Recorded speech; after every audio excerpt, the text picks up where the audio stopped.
Dear world, we need to talk. Welcome to Doha Debates, where we are searching for solutions to global challenges.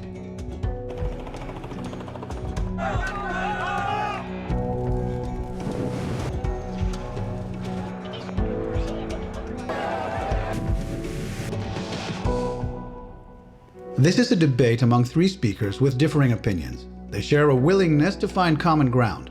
First, we'll hear from each speaker individually. Then, we'll enter the Majlis, a welcoming space for critical conversations and a traditional Arab consensus-building practice.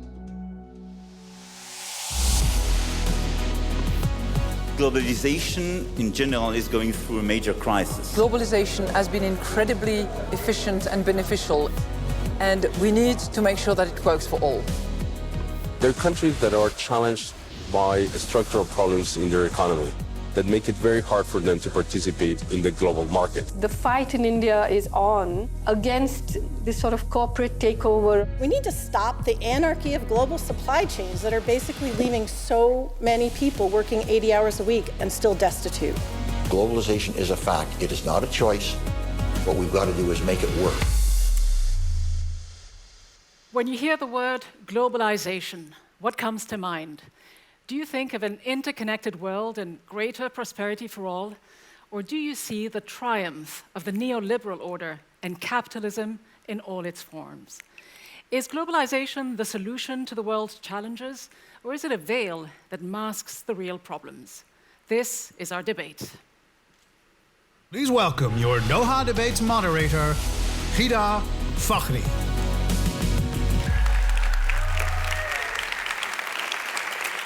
Hello to everyone here in the audience and all those of you who are watching us online. Welcome to Edinburgh and the third in our series of new Doha debates. So what then is globalization? If there's one thing we can all agree on, it is that globalization is a murky, ill-defined concept. We see in it what we want to see. We might see in it the growing interdependence of the world's economies, the flow of goods, technology, people and information. We might also see in it mass migration, exploitation of workers, and more wars and conflicts. Globalization is under attack, but can it be reversed? Can it be rolled back? And should it be deconstructed? Today, we will be listening to some of the very many divergent views on this topic.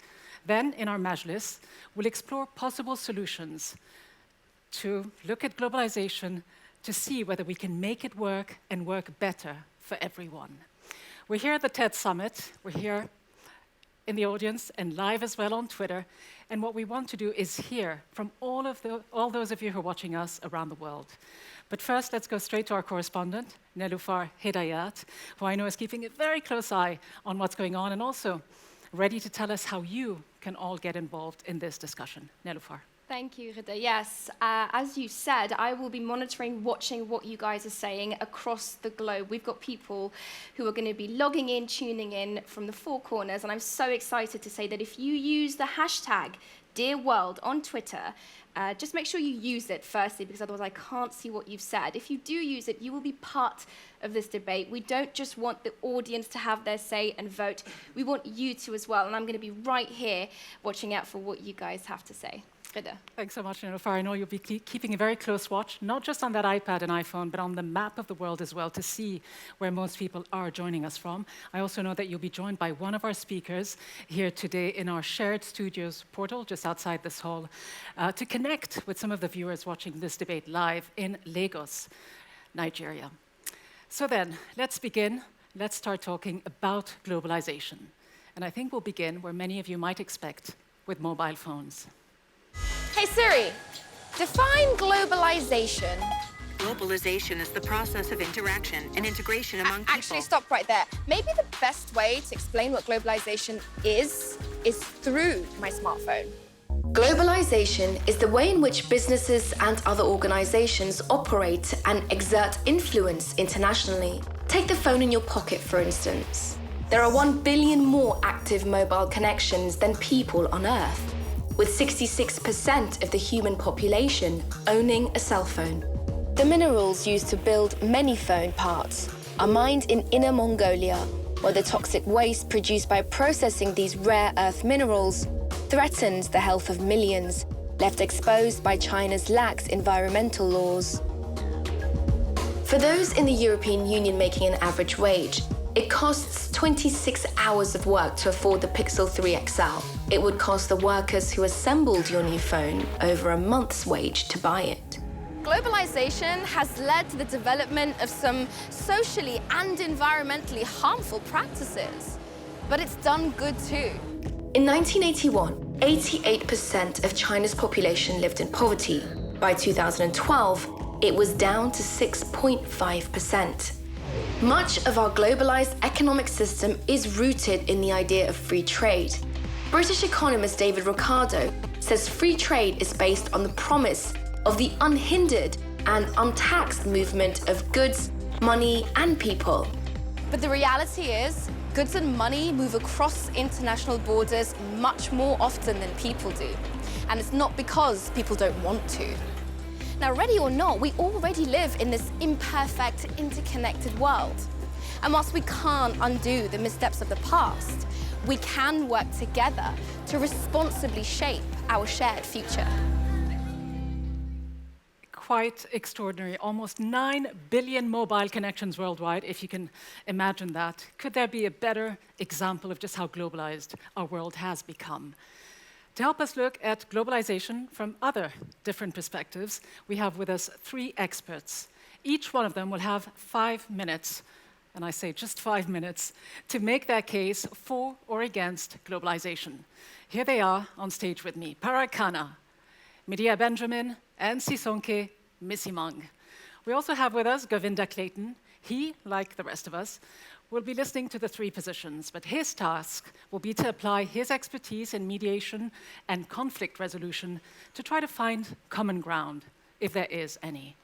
But time now to hear from our first speaker. Our first speaker, Parag Khanna, believes globalization is a tremendous force for good and that it will help spread prosperity around the world. Parag is a leading global strategy advisor, world traveler, and best-selling author, whose latest book is The Future is Asian.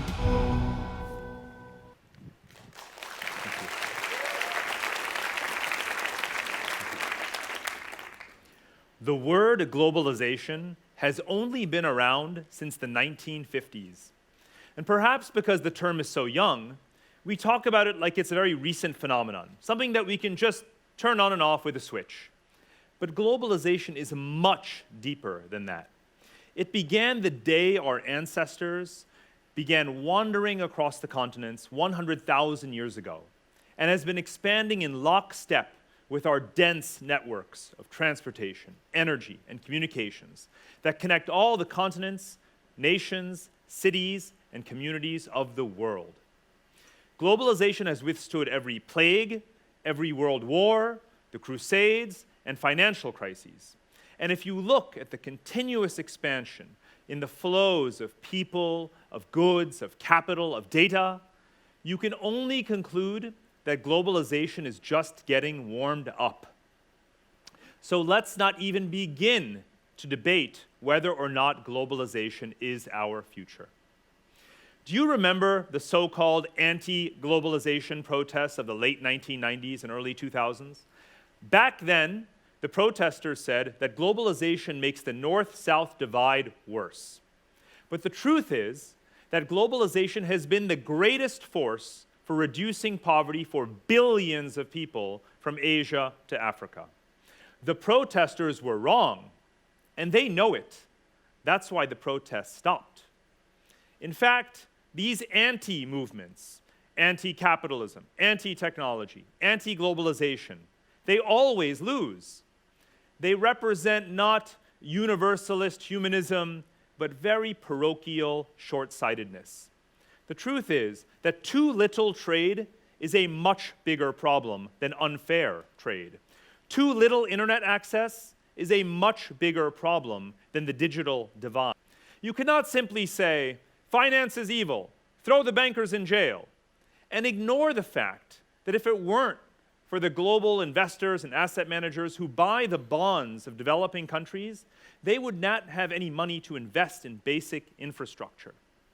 Let me take these 2 issues, finance, and infrastructure, just to remind everyone how much more globalization is about to get. China and other Asian countries are opening up their markets to greater foreign ownership. Trillions of dollars of Western savings will be flowing into them. Now look at infrastructure. The new Belt and Road Initiative is the largest coordinated infrastructure investment plan in human history. It's going to link more than 100 countries more closely together. It's fashionable to talk about global redistribution today. But if you really want global redistribution, then you should want much more such connectivity of economies and infrastructure. Globalization is our future. Let's get smart and let's make the most of it. Indeed, it turns out that the backlash that we talk about today is not really against globalization, but rather against the governments that have failed to manage it for the benefit of their societies. Look at the United Kingdom, United States, where citizens have experienced very little gain in median income since the financial crisis.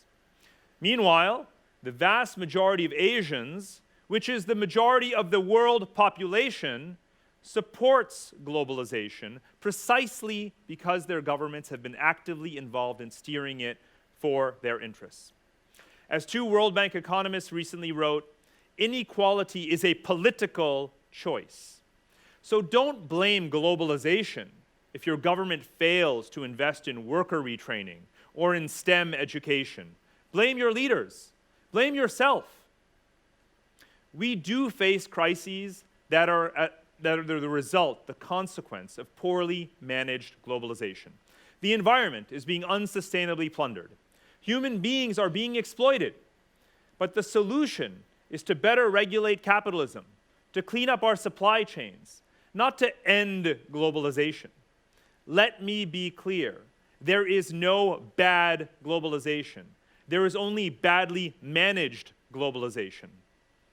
If you want affordable education for the masses, then you want more books shipped across borders or mobile learning platforms translated into local languages. If you want farmers to survive the next volatile harvest, then you want them to get the newest high-yield seeds that require less water to be distributed or given to them. If you want to solve the economic crises of aging populations and high public debt, then you want more migration of workers to care for the elderly and to pay taxes. The solution to the negative consequences of globalization is always more globalization of the positive attributes of globalization. You want to allow the supply of money, of people, of technology, and ideas to reach the demand for money, people, technology, and ideas. So remember that globalization does not fail. We do. And if you don't get that balance right, if we don't get that balance right, that is not globalization's failure. That is our failure. Thank you.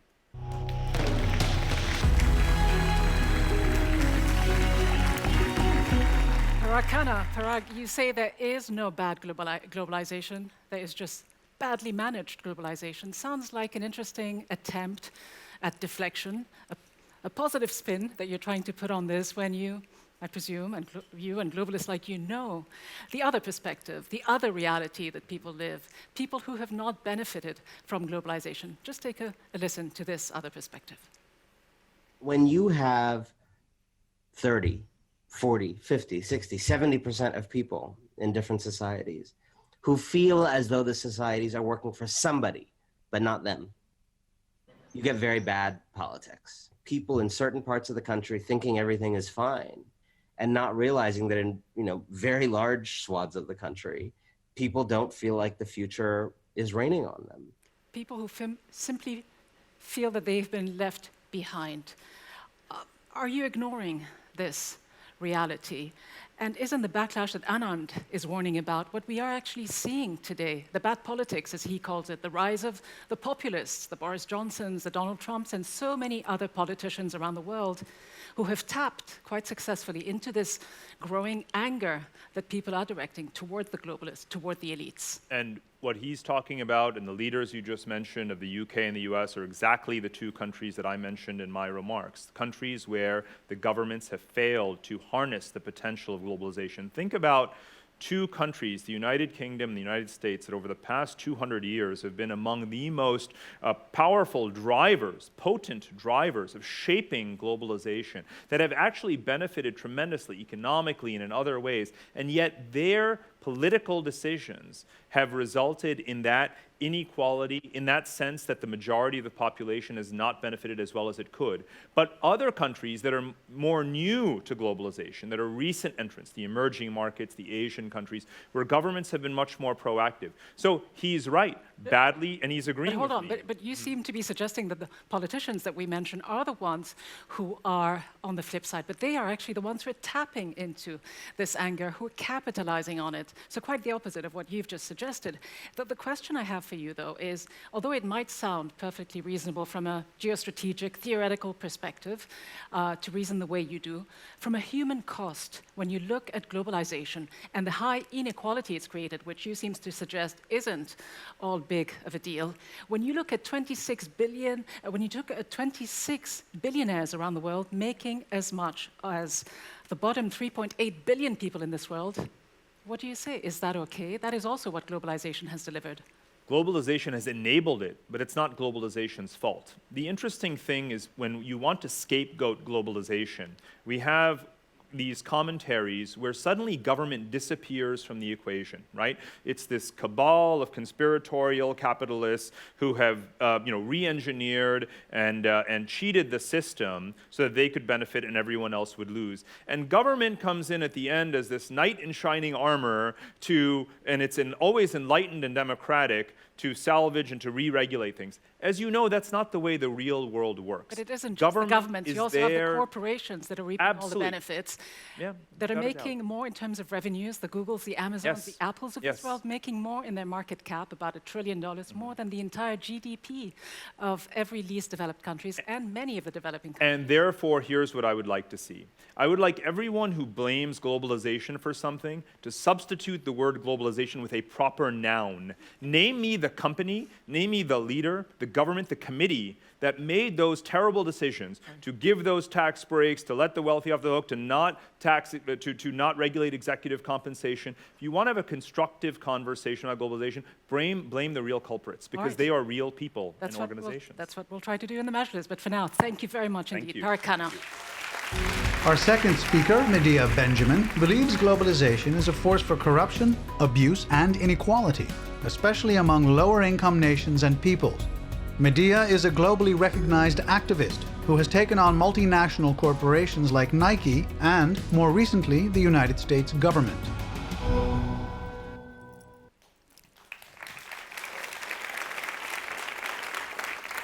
Hello.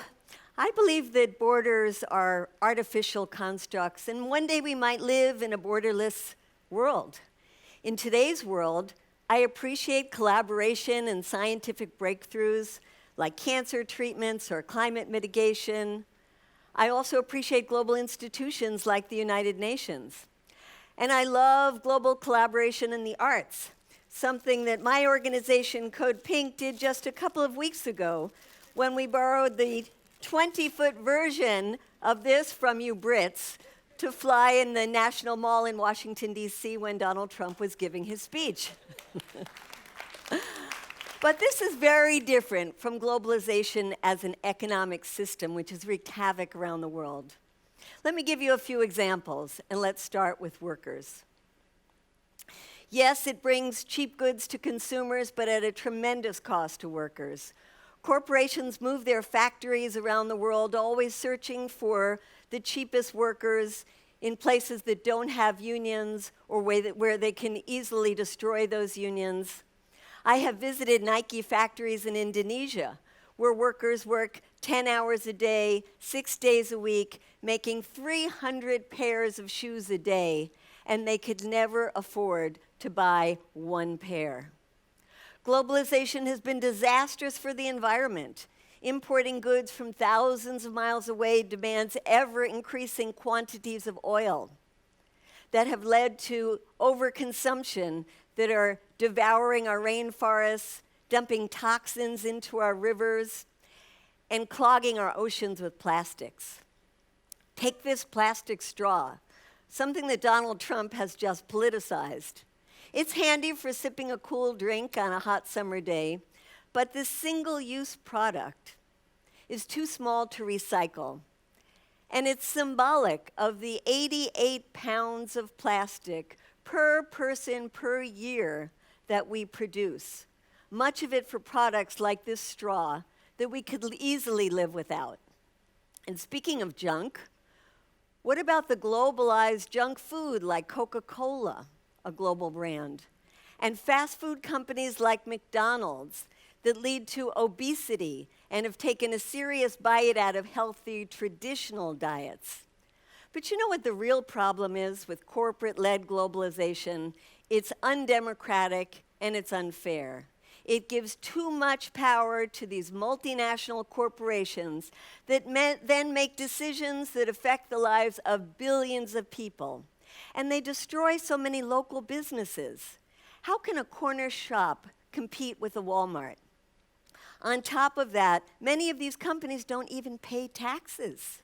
Take Amazon, $11 billion in profits last year. You know how much they paid in taxes? 0. And now I want to talk about militarism, the war machine, because it's part of this conversation. Globalization goes hand in hand with militarism. The writer Thomas Friedman once said, "The hidden hand of the market will never work without the hidden fist." McDonald's cannot flourish without McDonnell Douglas, the designer of the F-15. So globalization feeds the arms trade, and these companies that make weapons have endless profits from endless war. Militarism puts Western democracies in bed with repressive regimes that buy our weapons. And then there's the issue of mass migration. The chaos that comes with globalization has pushed millions of people from their homes to seek employment and asylum elsewhere.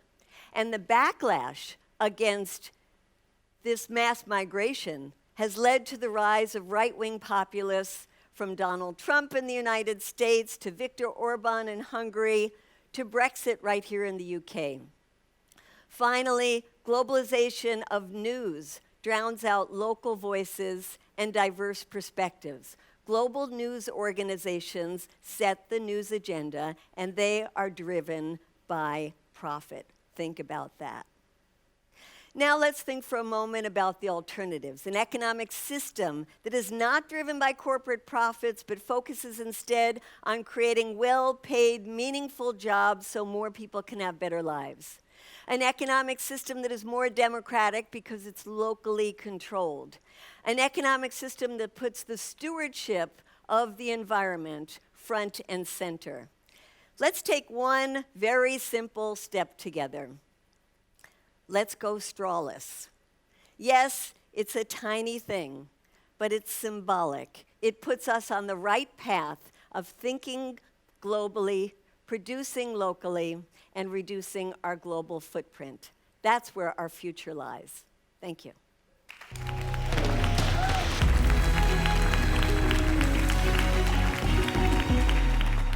Medea Benjamin, so you've been talking about so many issues, I think, that might resonate a lot with many people around the world. But you also said this. You said, we need to take back power, which sounded very similar to what I've been hearing those who voted for Brexit and Donald Trump say, the need to take on power. It seems to be there is some kind of convergence of interest between the right and the left in the United States and elsewhere.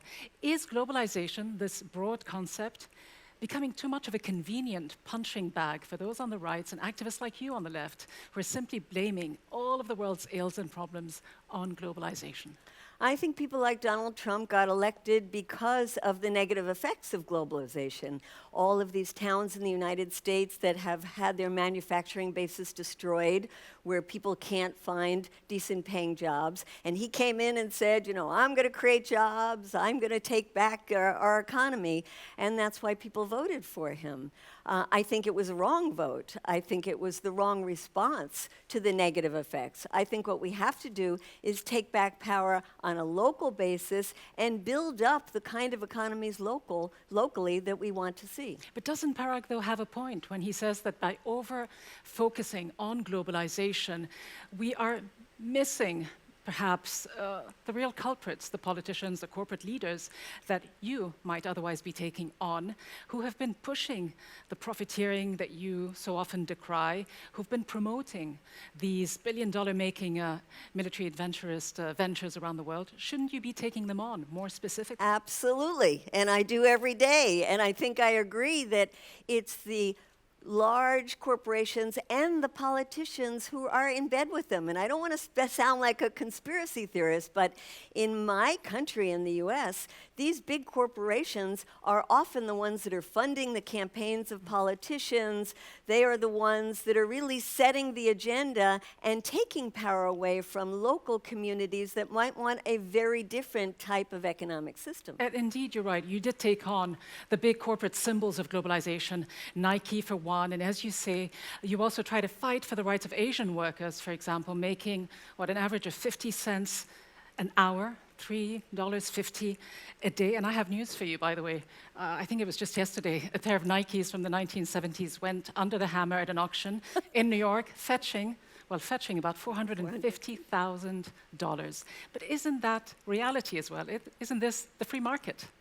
Well, it is, but it's the market that some of us want to change so that we have a system where it's not all about corporate profits and the corporations spending so much money on propaganda that even people from poor families will spend several $100s on a pair of shoes. It doesn't make a lot of sense, except that the corporate mindset has gotten into our own minds from the propaganda, from the corporate media.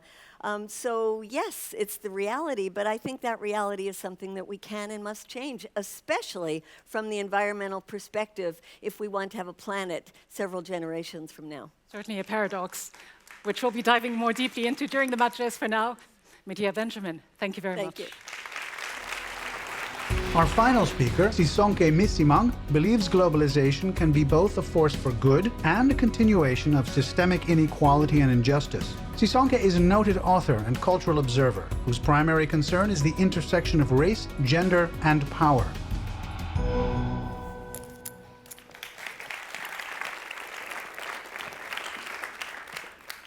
So, what are we really talking about when we talk about globalization?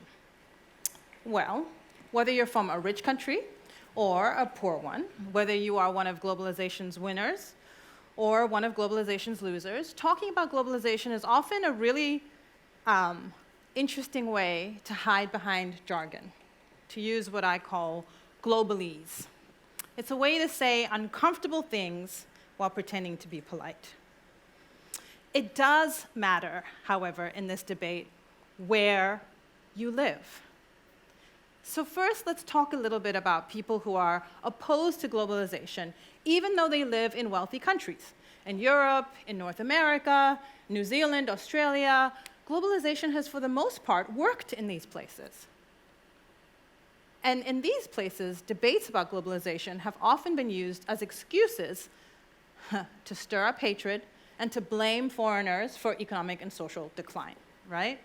So I personally haven't heard Donald Trump rail against the large number of Australian backpackers who overstay their visas in America. And yet he seems deeply offended by Mexicans who cross the border illegally, right? So his anger is selective. Mr. Trump isn't proposing tariffs on Swedish goods or stirring up anger about the surge in IKEAs that are popping up across the country, right? But he's very upset about China. So he hides behind an economic argument to disguise a clear racial agenda. As we all know, conversations in rich countries about globalization are often just conversations about race and multiculturalism. Dropping the globalese would make it a lot easier to have more honest conversations. Okay, so let's turn to talk about people who live in poor countries who are often also opposed to globalization. As someone who comes from a cash-poor but very resource-rich continent with very little global bargaining power, I'm aware of the pitfalls of certain models of economic trade. There are legitimate reasons, as you've heard, to be against globalization in these places. Africans who oppose globalization are often rejecting companies that pollute with impunity, that exploit workers, that dodge local taxes in the name of foreign direct investment, right? So conversations in poor countries about globalization are often really about hunger, inequality, and economic justice. Here, too, dropping the globalese would make it a lot easier to have more honest conversations. In other words, no matter where you live, talking about your hopes and your fears is a far better starting point than talking about this abstract thing called globalization. Are you really anti-globalization, or are you simply afraid of Muslims? Are you pro-globalization, or does globalization just work for you because your particular business is thriving and you can get cheap goods delivered from Karachi to Detroit, for example? So once we're clear on what we are really talking about when we talk about globalization, I think it makes it easier to do the most important thing. And what's the most important thing? The most important thing is to act to change things that we don't like. And of course, this is where things get a little tricky. People like me, who fly around the world to have debates about globalization, really like coming up with global solutions. Our instinctive response is to want to establish global standards and global norms, more of that globalese. We think globally, and we want to act globally too. But people live in real places, not in the global sphere. So this approach only makes sense if you define the problem as being globalization, as living in the global realm. But if you reject that word, then you might choose a different set of actions. You might ask people if their fear really isn't about black and brown people moving into their cities. You see, political battles are still fought locally, even if they have downstream global consequences and implications, right? The fights that will settle the future of things like climate change, those are taking place block by block, town by town, city by city, state by state, and country by country. We've all seen with the Paris Agreement on climate change, global agreements are only as good as their weakest members. So if the most powerful country in the world elects somebody who's on the borderline as a climate change denier because of the state of national politics in that place, then the globe suffers. So what's the solution? It's simple. It's a two-part process. As I said before, the first thing is to ditch the term globalization because it's a smokescreen. It obscures the real issues. The second and most important thing to do is to act, and to do so politically and to do so locally. Now more than ever, we have to take our hopes to the streets, to the halls of power, to the places where we live and the places we have real political influence. In the words of the late, great Audre Lorde, sometimes we are blessed with being able to choose the time and the arena and the manner of our revolution. But more usually, we must do battle where we are standing. We are living in a time in which we have no choice. I invite you all to take up the challenge to do battle where you stand. I thank you.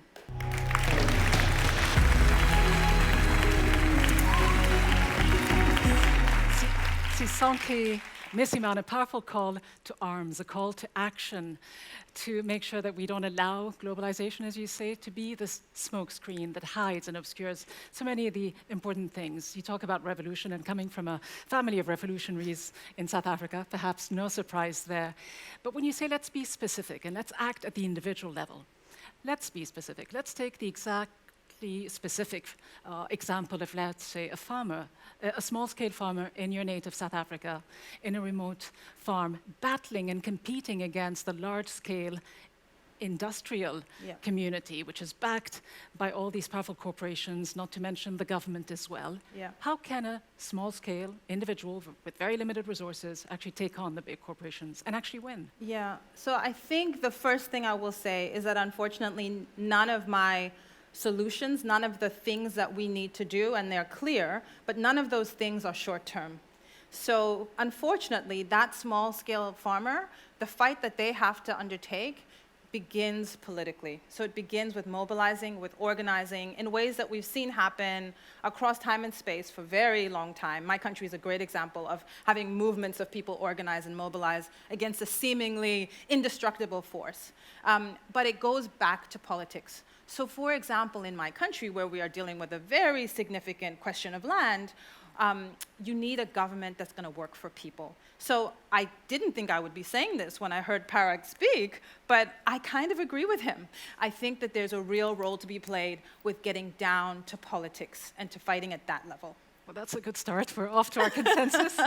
Don't need to do very much, Govida, to help us out. But all right, so you mentioned this, but there's also that glaring other issue that globalization brings to mind, and it is this increasing marginalization of entire communities, this invisibility that so many have to fight against. There's a specific example that I want to show you about. It's about someone trying, literally, to put his entire community on the map in Kibera, Kenya. Yeah, it makes me feel sad when an area is shown as a blank spot. It means there's no life in that area, but that's contrary to what is on the ground. People are living in that area, there are facilities that are in that area, and life is going on in that area. It's important to map these informal settlements. So the data acts like a tool to back up your argument. So when you're engaging the government or even different stakeholders, you're able to tell them this is the problem that we have in the community, and the map and the data is showing that. So an example of someone actually making a difference, taking matters into his own hand, Zach and his community. And just last night, I was trying to actually find this community on Google Earth, and I did. Because just up until about 10 years ago, it was, as he said, a blank spot. It did not exist.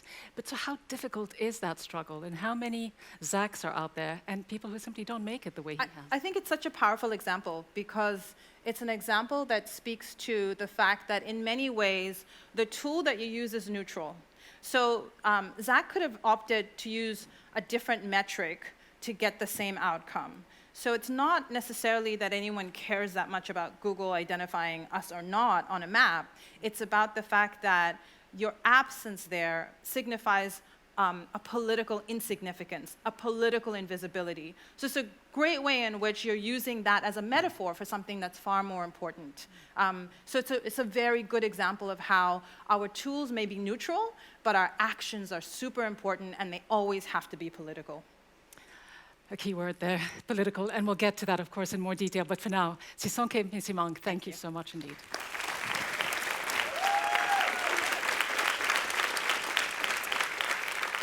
So then you heard from all three of our speakers, and before we step into our Majlis, let's have a quick recap. Where do the speakers stand on globalization? Here's a quick summary.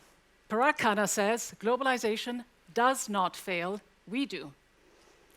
Medea Benjamin wants us to think globally and act locally. And finally, Sisonke Msimang, you just heard her, she believes that we should make it concrete, we should make it more specific, not abstract. She says, stand up. It's time to vote. We need your input to find common ground among the speakers. We want to know exactly how much value you attach to the arguments you've heard. You have a total of 100 points to divide. You can divide them over 1, 2, or all 3 statements. To do so, simply assign points to the statements on a sliding scale. So then, time now to vote. I see everyone's phone is out. That's great. And as you're voting, you probably want to be thinking about, well, many things, but about the nuances and the different layers of every argument you just heard. You might agree with Parag that globalization is indeed the future, but you might also say and think that Sisonke has a good point, that a discussion on globalization is simply too abstract. We need to ditch the term, as she says. Or you might think that Medea has captured the ugly truth behind globalization. Now, of course, while you consider your options and while we tabulate the votes, we can go one more time to our correspondent, Nelufar, who is standing by. And so just give us a sense, Nelufar, what people around the world are thinking about this discussion.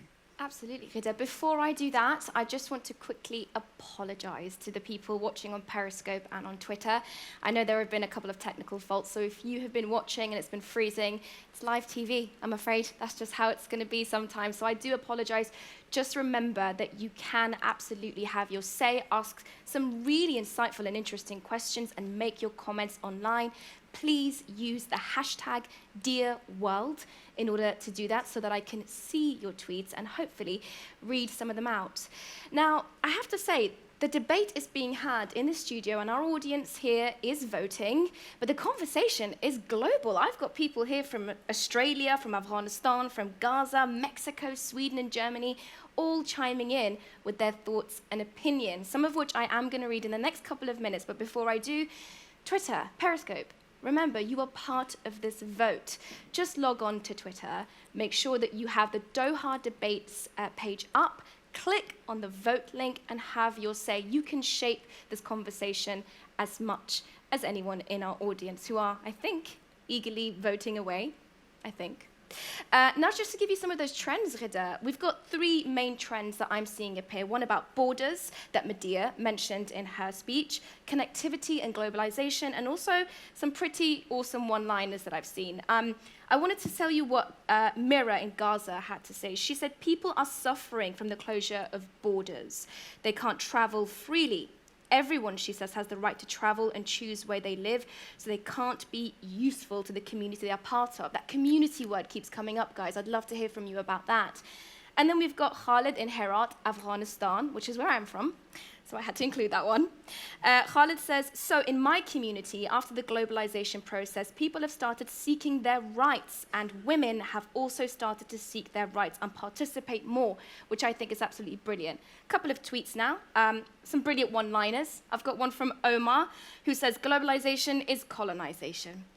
Akbar says globalization is a failed utopia, and a really thoughtful one from Reem in Qatar, who says, if we don't manage globalization and use it wisely, she says, to meet its potential, then we're going to stay at a disadvantage in a world that today is based mainly on globalization. So lots of really interesting thoughts and opinions.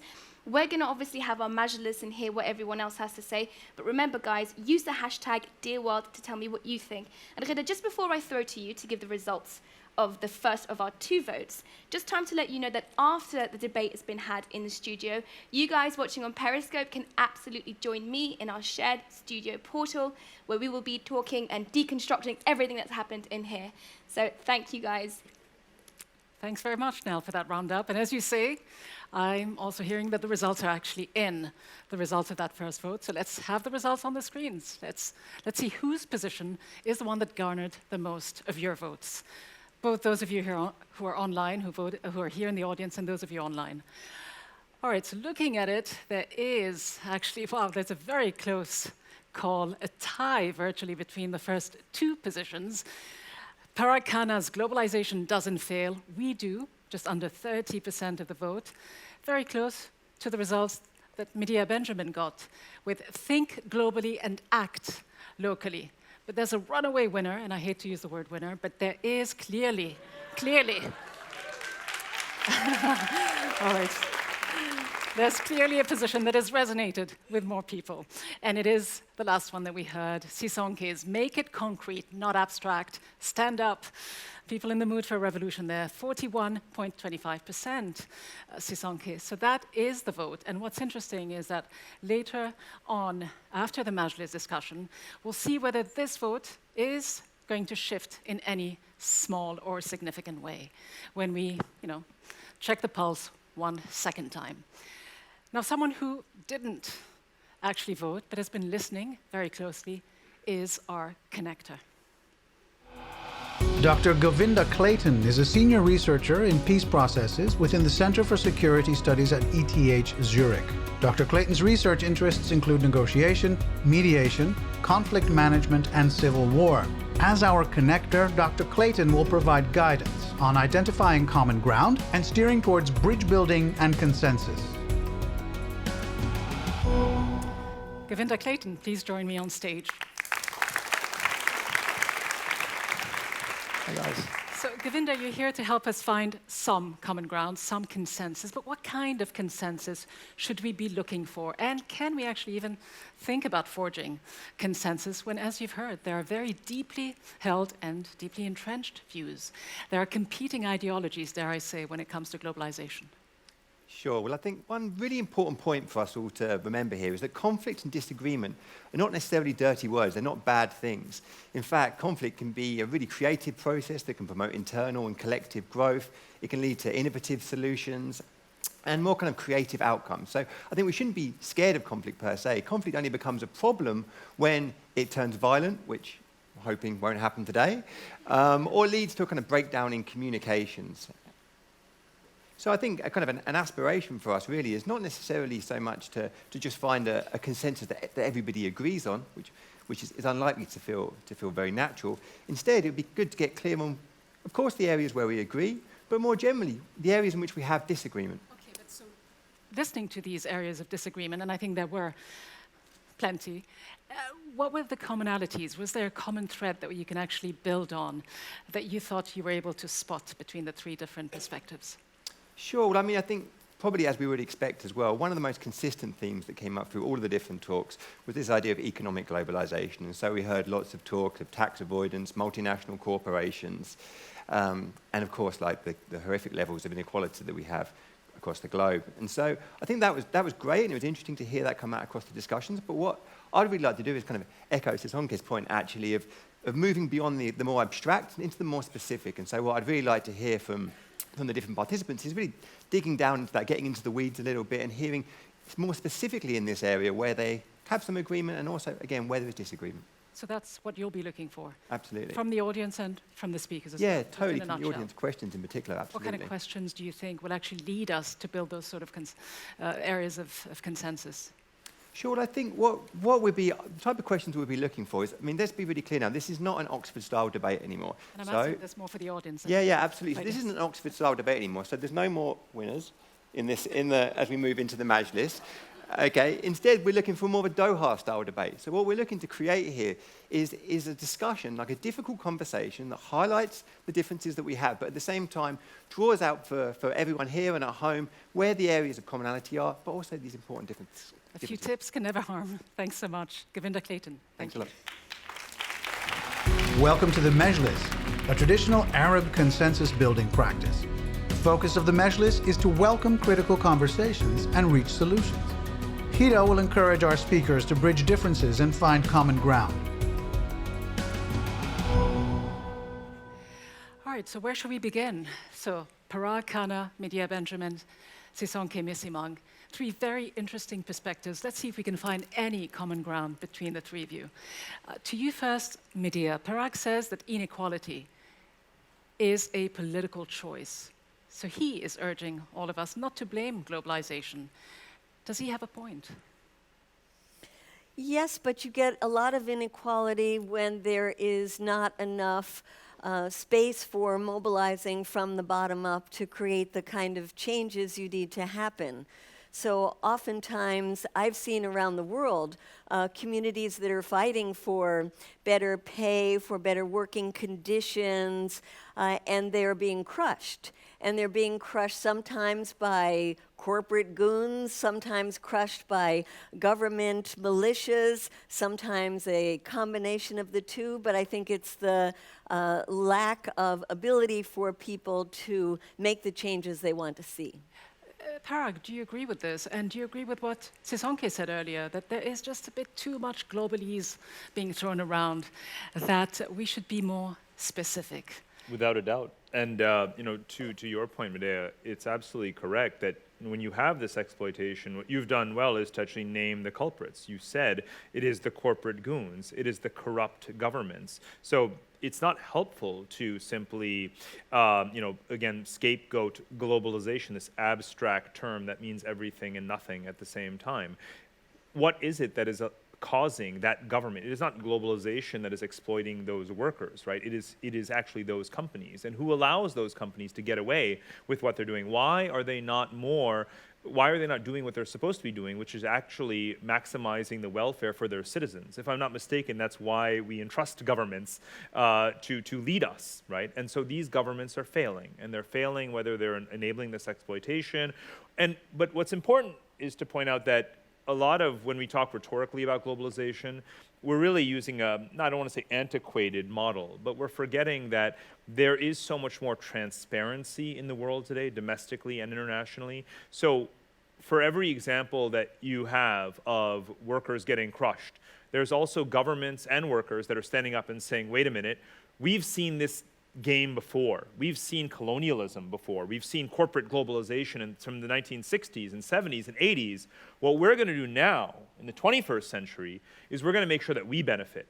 So, for example, it's very easy, so just quickly, for people to say, China and Africa is just like the British East India Company, it's the new colonialism. Well, it's not. Because if you talk to African governments, African leadership, they're saying, we've seen this before. When the Chinese come in here, we're going to make sure, no, you can't just bring your workers, you have to hire locals. You can't just bring your things, you have to manufacture locally. In some countries, it's working. In others, it's not. But let me tell you something, in the 17th and 18th centuries, these societies didn't have that choice, and today they do. Well, let's pick on this very last point that you just made, and to you, Sisonke. I mean, a lot of obsession around the world is centered around China. As Parag just mentioned, it was the Europeans in the 19th century, the Americans in the 20th. Now it seems to be China's turn. Growing influence across the world, but on your continent specifically as well. But is China being unfairly picked on? Is it doing anything different from what the rest of the great powers have done, not just for decades, for centuries? I think there are some interesting similarities and interesting differences between the way the West has traditionally operated in Africa and the way that China in the last 15 to 20 years has operated. And I think there are definitely shifts in the way that African governments have begun to respond to China's conduct. So I think in the early years, you certainly had very heavy-handed tactics by China as they came in and essentially did what they wanted. And those relationships, I think, were very stilted. As a consequence of mobilizing and organizing at a very local level by civil society organizations, and I've done this work in Angola and in Zimbabwe, there has been a significant pushback by those governments against Chinese companies. But that hasn't happened simply because those governments have decided because of transparency. It's happened because they've been pushed politically and forced by local activists to ask much tougher questions. I do think that in general, the conduct of the Chinese in Africa and the conduct of the West in Africa is far too similar, unfortunately, far too exploitative. Medea, what do you think of this argument and the fact that many will point to the fact that Russia, China, and some others are often criticized by certainly the Western media because they are, quote unquote, not democracies, for some of the actions that they take? Are we too conditioned to accept actions taken by so-called democracies, the United States and others, when the end effect, the damage, might be even more egregious? Oh, absolutely. I mean, I think my government has done terrible things around the world, oftentimes pushed by big corporations. You can go back to the days of the 1953 in Iran when the people decided we want to take our oil and use it for ourselves, and the British and the UK said, no, you can't do that. We're going to overthrow your government. And look what we have today, a fight that we might be going into the next world war with Iran.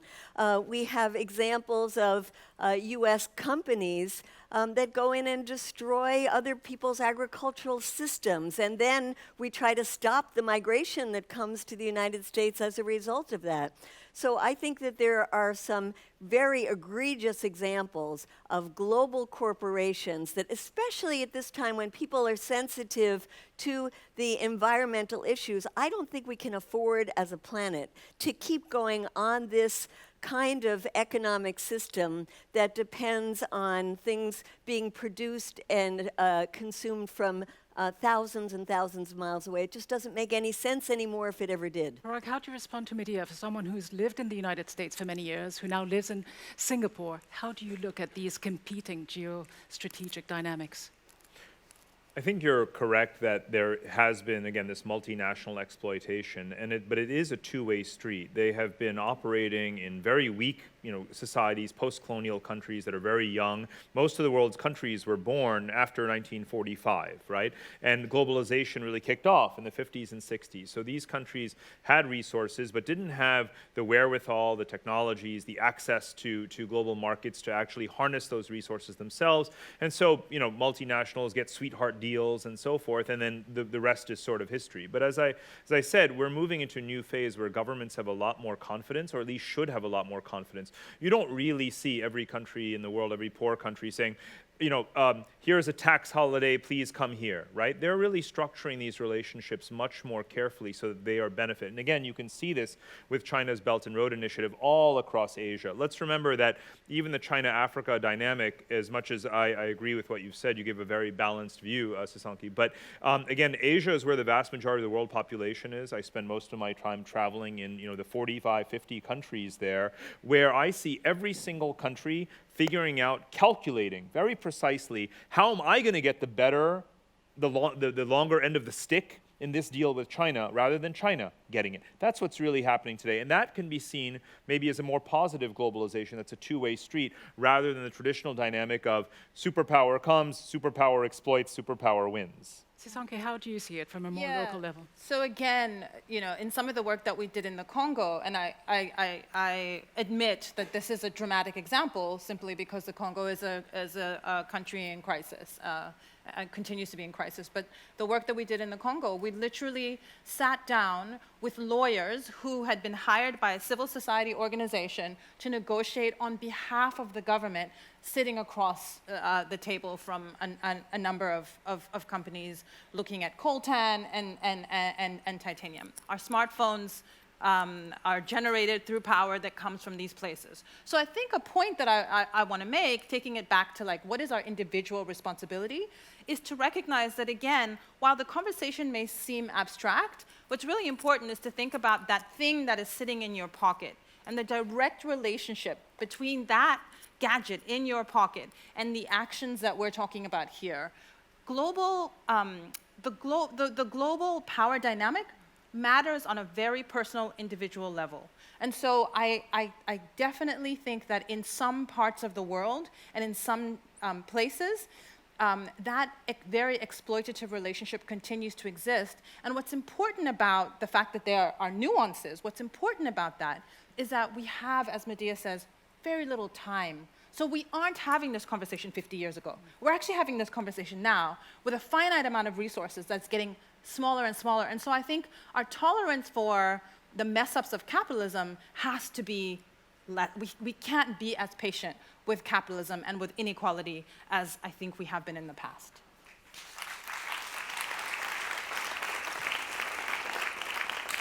Medea, how much of the pushback, the unease that we're seeing towards globalization today in the United States and elsewhere has to do with what Sisonke just referred to, these underlying issues, the underlying causes that make us see this sort of backlash, the racial factors that are associated with it, the us versus them, that sort of narrative that seems to be prevalent these days? Yes, and I think that a lot of times when we're talking about the us versus them, we can be talking about repressive governments, corporations that work hand in glove with them, and people who are trying to get a fair shake, save their communities, stop the exploitation of mines, of oil companies, and so it really is a question to me of democracy and how do we democratize our societies in ways that we can see through this power dynamic that is so unfair right now and open up the space for local communities, for grassroots groups, for unions, for more people control of our economy. Parag. I want to emphasize again that especially when you're talking about the United States, you're talking about wealthy governments, rich countries, established institutions, democracy, rule of law, and so forth. They have so much more capability to do better for their people, and they haven't used it. You said in your opening remarks that Donald Trump was elected, in some ways because of globalization.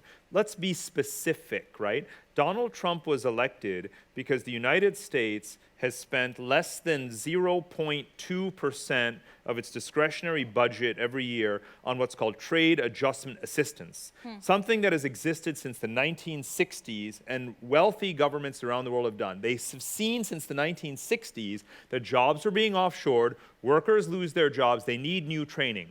Now, where is the Donald Trump of Germany, of Korea? Why did Donald Trump, or his equivalents, if they existed, get elected in those countries? Well, in those countries, you spend 3 or 4% of GDP on retraining workers, right? And preparing them, transitioning to new jobs, upskilling them for better jobs than just making cars. Again, it was a political choice that the United States makes every year not to spend on worker retraining. And you can just go back, and I'm being as absolutely brutally specific as possible because you know exactly what district those workers are in who didn't get the retraining money, and the equivalent of that American worker in Switzerland or Germany or Korea or many other countries did get it. So choices were made, bad choices that affected people. And again, that is so domestic in origin. You should blame the domestic poorly decisions. You mentioned also in your remarks... So hold on. Yeah. So are people, Sisonke, blaming their leaders in a constructive way? You say there is something actually constructive, and I've read an article in which you said that citizen anger is actually a constructive thing. Yeah. But are people channeling it in the right direction to ask for less corruption, for more democracy? So in response to what Parag has just said, I think it's such a powerful and important point. And in many ways, I think I'm going to contradict myself, because this is where jargon and globalese actually is really helpful, because it helps us to drill down on specifics that gives people tools and arguments to make at a very local level, to build up once again to that national level where I think things really make a difference. And in some ways, I think the crisis that we see in America is a crisis both of what you've described, but it's also a crisis in which, and here I'll take up something that was said earlier, is that I think there is, in some ways, less transparency and less accountability because of the relationship between global elites and multinationals and governments. Particularly, I think, the US and the UK are particularly good examples, right? And so the neighborhood and block by block organizing and the kind of information you've just provided becomes particularly important because at a national level in America, I think we see that the street is dead. We have a death of conscience, right? So politicians like Donald Trump can say whatever they want, and there is no, and protesters can come. There was a time when a march mattered. It had a direct consequence, right? And the street no longer matters in politics in America anymore because of the power and confluence of what happens behind closed doors and this elitism. And that really worries me. You mentioned a very important point. It is, as you say, the confluence of interests between the special interests, the lobbies, the corporations, and those who are actually voted into office. And you've been quite the disruptive force, Medea, haven't you, in congressional testimonies and meetings and heckling politicians and the rest of it. But is there something to what Sisonke has just said? Can activists still make a difference? Well, they have to. We better, or we're doomed. I think a lot of people are seeing through this collusion that happens, and in our great democracy, how every 2 years Congress people are getting elected with money that is coming from the pharmaceutical industry that doesn't want us to have a good healthcare system, from the oil industry that doesn't want us to have a good public transportation system, from the weapons industry that profits by keeping us in these perpetual states of war. And people are trying to break through that. And we have a couple of wonderful congresswomen right now who've managed to do that, and it's been so illuminating for so many people in our country to say, aha, here's people who managed to get to a position of power who are actually speaking a truth, and so have millions and millions of followers because people are very hungry to hear that kind of honesty coming from a perspective that's not bought and sold by big corporations. So someone who sings the praises of globalization, what do you think of what Medea just said? I think you're absolutely right that you want to have these democratic checks and balances. And again, but remember, it's not just authoritarian countries that are driving globalization. Your main culprit is democratic America, That's right? what I'm saying. So it's not even necessarily about whether it's a democratic state or an authoritarian state. It is the decision making, it's the collusion, it's who benefits the most. You mentioned in your remarks actually Amazon and Walmart. So you were talking about two American companies that are getting away with paying very little tax in America and not paying American workers a lot. In what part of that equation is globalization over there to blame for something that is utterly intrinsic and domestic to America, right? Because they're global corporations. They're first and absolutely foremost American. Well, so what? They It doesn't matter manufacture where they abroad. are. In fact, that's the point, is they could be headquartered in the UK, they could but be they headquarters are, in Walmart China. is American. And they Amazon are is global American. corporations that are wreaking but havoc. there are consequences course they are. in our countries. Where are they regulated? And Where are they I headquartered? think that perhaps the biggest problem I have with your vision is one that it blocks out what could we have in this world? How could it be different? What if we didn't have a Walmart or big companies that were allowed to go into any place around the world and wipe out local businesses and buy politicians and change laws? What could we have in terms of the diversity that we are losing in our world, so that you have more of a homogenization going on that's actually not good for the planet? So I would want people just to think creatively and think of all the different alternatives we could have if we didn't have major, huge corporations that are so powerful.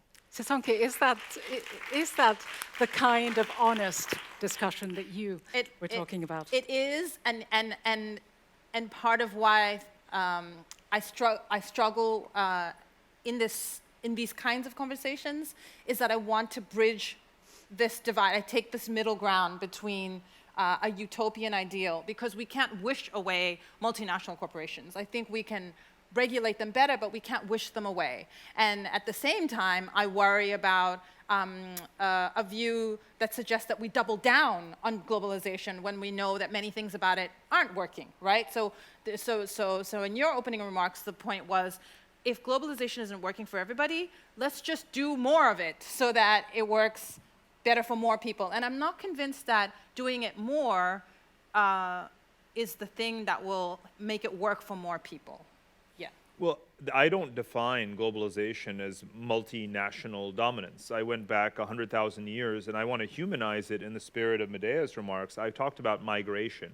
How come in our conversation, globalization, that we should be talking more about the fact that 1 billion people per year now are empowered to cross borders more than ever before? $500 billion of remittances now flow back to the communities and homes and families to which those people came from to support them. That's globalization too. That's as human a face to globalization as you can possibly have. And that is every bit as much globalization as the fact that Walmart is able to produce cheap things in China. And I want to talk about that human dimension. The number of small companies, mom and pop shops, corner stores, SMEs, small and medium enterprises, that are able to participate in global supply chains thanks to the internet, e-commerce, the fact that it's cheaper than ever to communicate with buyers and sellers and actually create jobs for people all over the world. That is happening right now. That's globalization too. The fact that everyone knows the name Nike and everyone knows the name McDonald's and everyone knows the name Raytheon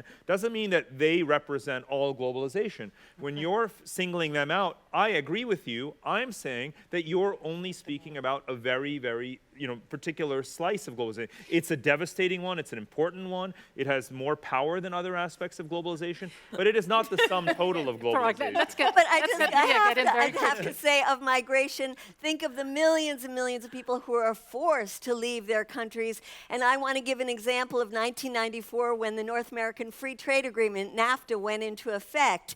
And farmers, small farmers throughout Mexico, were then competing with U.S. corporate farms subsidized subsidized by the US government and were not able to survive anymore and started flooding across the border into the US. That's the kind of example, I think, of globalization that shows the negative side, the personal side, the destruction of so many beautiful local communities, forcing people to go to another country they didn't want to come to.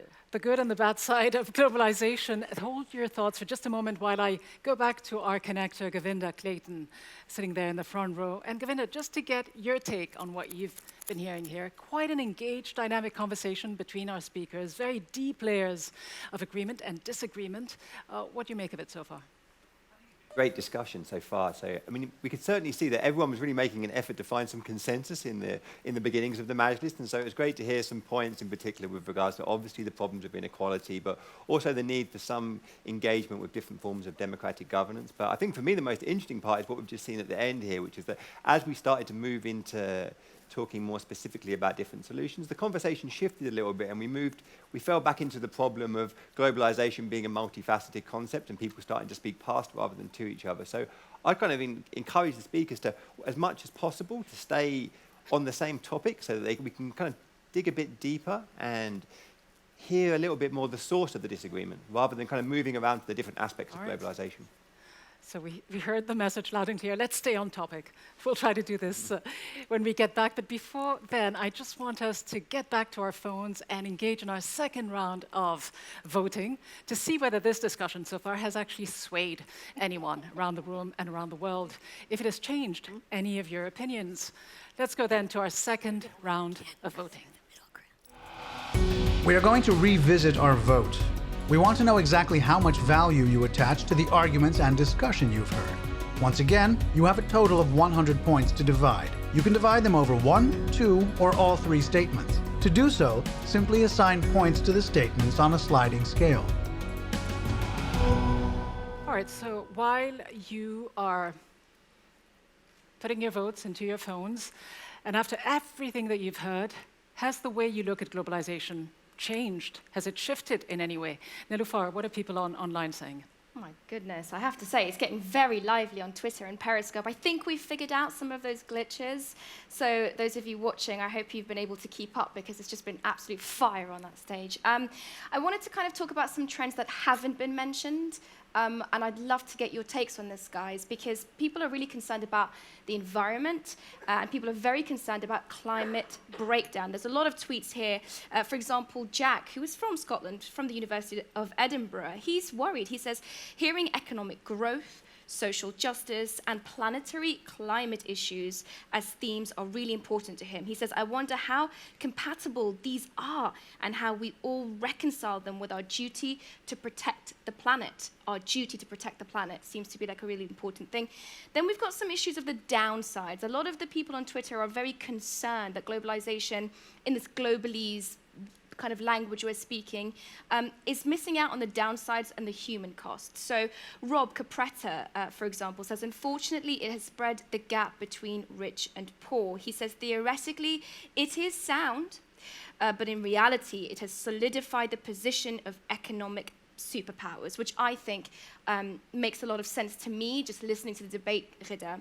And then I wanted to get one of our viewing parties. There are loads of you who have got together in your houses or in other spaces, in schools and universities, and you're watching Doha debates online together. So hello to all of you, specifically Alistair in Sydney, if you're watching right now and you can see me. I love your comment. This is really, really important. For all globalization's benefits, Alistair says, the phenomenon threatens to destroy and erase local minority cultures around the world.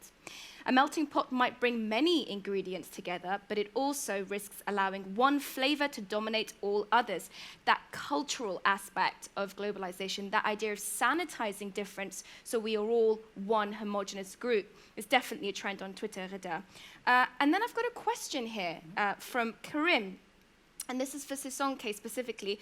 Karim wants to know, what do you mean when you say act locally? What is acting locally? I think I've got just enough time, Rida, to mention that there is so much more coming up on the show, but that we are also on YouTube, where you should be going and subscribing to Doha Debates, where we've got so much more content, not just the live debates that you can watch, but also amazing films and videos, including Undivided, an incredibly powerful film about a Trump supporter being saved and protected by a young Iraqi Muslim woman. So head over to YouTube, subscribe to Doha Debates, and engage with us. Ghida, back to you.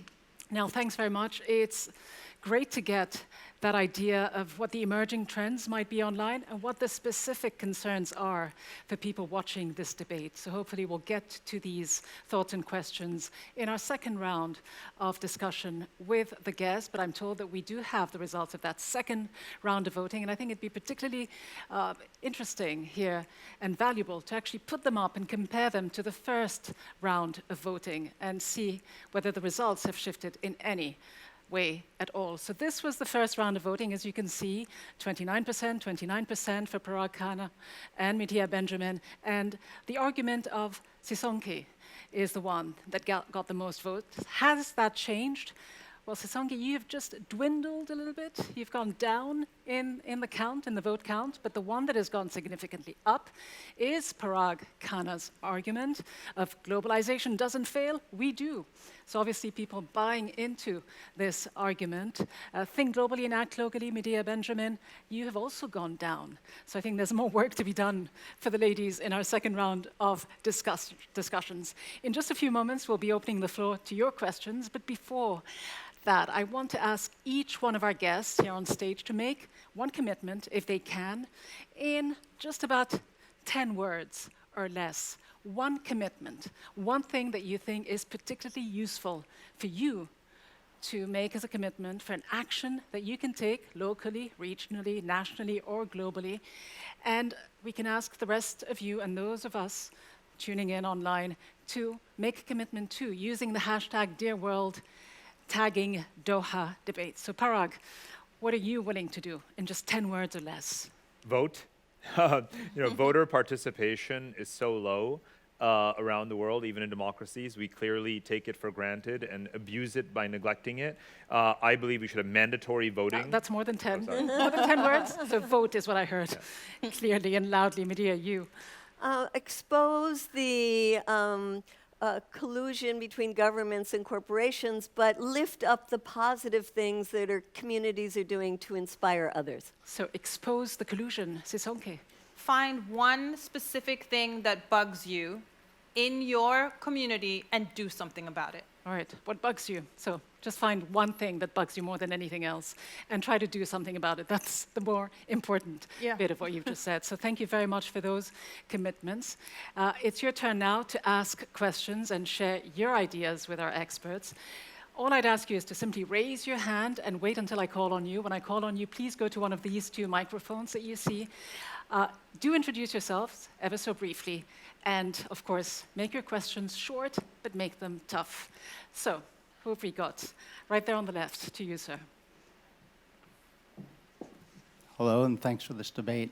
I'm Patrick Binns from Seattle, Washington, and I'm opensourcesoil.net. The question I would raise is that globalization is both a positive phenomena in terms that we see we're cohabitants of a fragile planet, and we really have a lot in common. But I also see that globalization is a driver of hyper-specialization, and it reduces the degree to which our countries, our regions, our watersheds are able to be self-sufficient, whether it's in food and other things. And I'd be interested in hearing your comments on how do we find the right balance between leveraging all the positives of globalization, but not forgetting that it's not just goods, it's jobs and livelihoods that we want to support. Thank you very much for that question, Sisonke. Finding the right balance between the positives and negatives of globalization. Yeah, again, it sounds really boring, but it comes down to political leadership once again, because the answer to so many of things that have spun out of control is sound policy and good regulation. And in many ways, what we've seen is a couple of decades of unchecked regulation, of companies being able to do whatever they want, of poverty, deepening, of inequality widening, when there are very clear and specific and tested policy mechanisms to deal with those things. So the systemic failures are happening, and there's very little leadership in how you address those. And so it has to come back down to politics. It has to come back down to this issue of voting for the right people, we're choosing the right leaders. I can't get around it. I know it's a generic response, but it is genuinely what I believe.